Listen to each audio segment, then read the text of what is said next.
Now in this video we're going to look at combinations. From the last one you looked at permutations and saw you use that when the order is very important. Like the example given was a incorrectly called a combination lock. It really should have been a permutation lock because the order of the numbers is very important. When the order is not important, we use combinations. I'll give you some examples of those in just a moment. But the formula you're using there for combinations, if you've looked through the notes, is for combinations NCR. Now, technically it's the permutation over R factorial. Now, we remember the formula for permutations was n factorial over n minus r factorial. So that was our permutations rule. The whole lot then just gets divided by r factorial. So that's our combinations formula, and that's the one that we'll be using. Mind you, you've got NCR on your calculator, which will be very easy to use as well.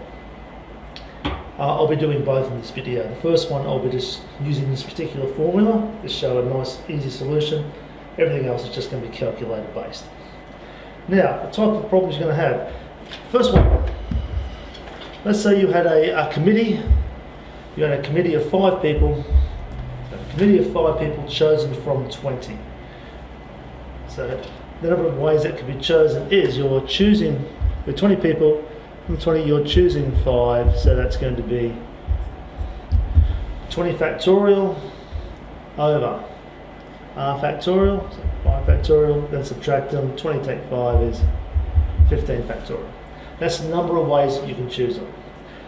But we're going to throw something into the question here. We're going to say that we want to find the probability that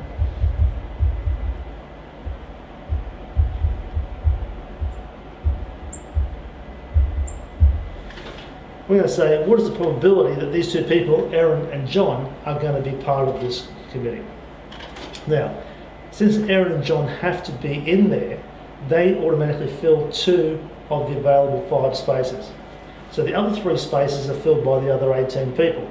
If we work out the number of ways that those 18 people can fill those 3 spots, we've had the number of ways that Aaron and John are going to be present in the committee. Hopefully that makes sense. Look at what all the other remaining spots to be filled, how many spots they are. Obviously Aaron and John must fill the exact same number. So if there are, Aaron and John fill 2 spots, there are 3 left over, 18 people to fill them. So 18 people filling 3 spots, 18 factorial over 3 factorial times 15 factorial. Right, so we can now go and work out this particular probability.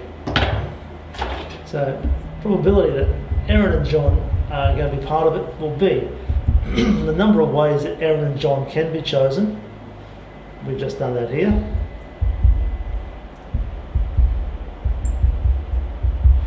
We now divide that by the total number of ways that it can be done, and the total number of ways is, we worked this out earlier.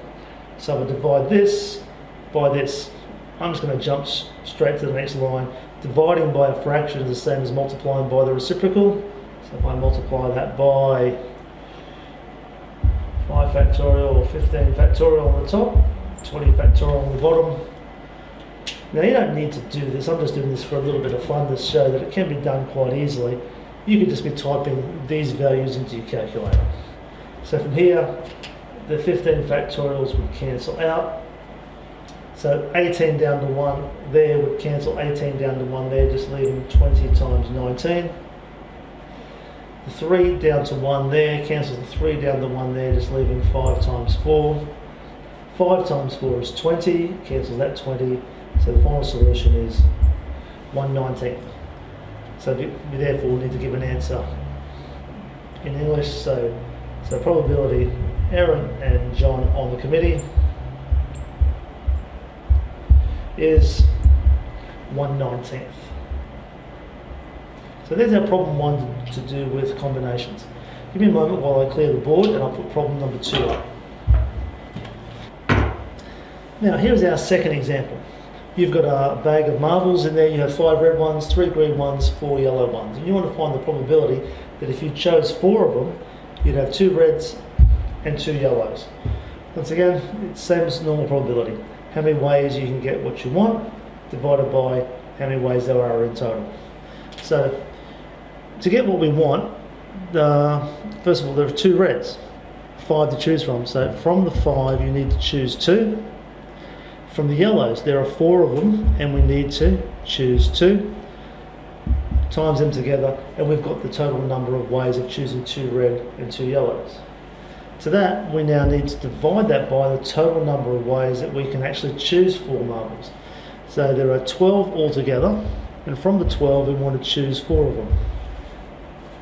Plug that into your calculator, answer comes out to be 4 on 33. So if from a bag of 12 with this scenario, choose 2 red, 2 yellow, 4 chances out of 33 that you're going to get the result you're looking for. Now, our third example looks like this.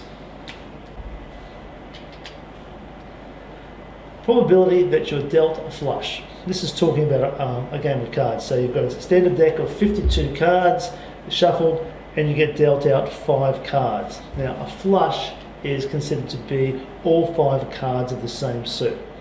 So once again, for probability, it's the number of ways you can get what you want divided by the number of total things you can get. So for this, now, for a flush, that means you've got 5 cards and they're all spades, or you have 5 cards and they're all clubs, all diamonds, or all hearts. So in a deck, there are 13 cards of each particular suit, 13 clubs, 13 diamonds, and so on.